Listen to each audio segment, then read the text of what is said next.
Raise your kids the way you want to in your homes, but this anti-grooming bill in Florida is not a don't say gay bill. So since it nowhere prohibits the word gay and merely gently asks a group of radicalists not to teach sexual content of any nature, heteronormative or otherwise, to children, at least until they're in 4th grade, you would suspect that people, even in Hollywood, could agree with this. But of course, for some radicals, that's not enough, and Disney has to be on that list of radicals. So according to Variety, according to a source close to the production of Pixar's next feature film, Lightyear, which of course is about Buzz Lightyear, starring Chris Evans as the putative real-life inspiration for the Toy Story character Buzz Lightyear, does feature a significant female character, Hawthorne, who is in a meaningful relationship with another woman.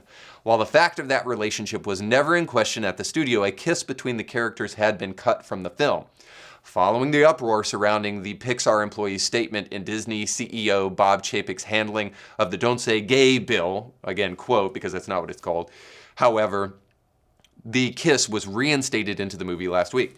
Okay, so if it weren't enough that Pixar continues to push this agenda in the background of all of its movies, now in the face of being told they can't groom kids, they've totally taken the mask off and demonstrated that they will teach kids against the will of parents homosexuality at all costs. So there's just a couple of things that I want to share here. I think we should take a walk down memory lane for a moment, because there are many who, when confronted with this stuff about movies, say, oh, stop it, just don't watch the movie. Why complain about stuff that doesn't affect you? You can just turn it off, right? Now, there's some truth to that. The reason why we should say something here is that there's something different happening. And to pretend that it's not different is to be utterly ignorant on purpose, which is a pretty dangerous habit. So here's some past animated movies with LGBTQ representation. First, South Park, bigger, longer, and uncut in 2007. Persepolis in 2016. Sausage Party. And then in 2021, Flea.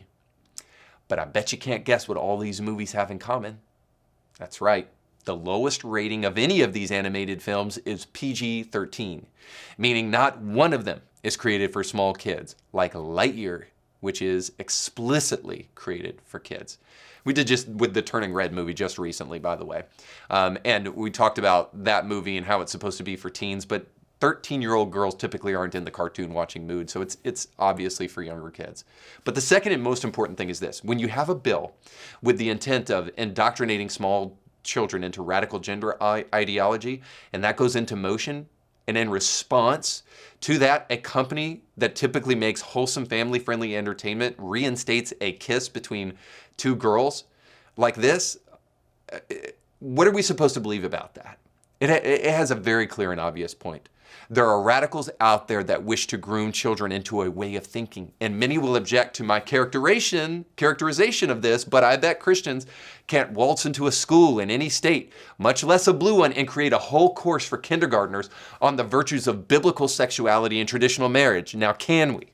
So if we don't do that, why in God's name would you think that it's okay to indoctrinate small children in Florida with these kind of radical gender ideologies?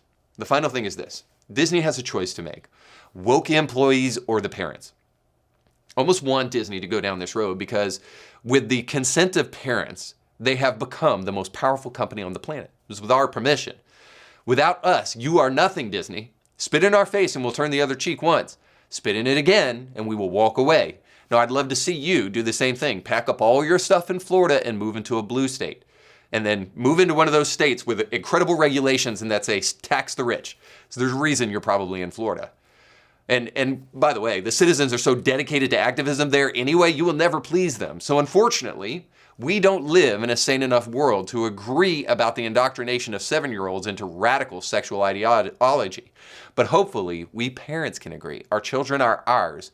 And we will put our money where our mouth is. And I hope we have the bravery to finally do that and say, no, we're putting our foot down and we do have the power that we've had for so long but haven't ever used it. You can catch brand new episodes of Indie Thinker with Reed Huberman every Monday and weekly bonus episodes to keep you thinking throughout the week. But you have to subscribe and click the bell to be notified when new episodes drop. If you enjoy this content, make sure to like this video and share it with friends.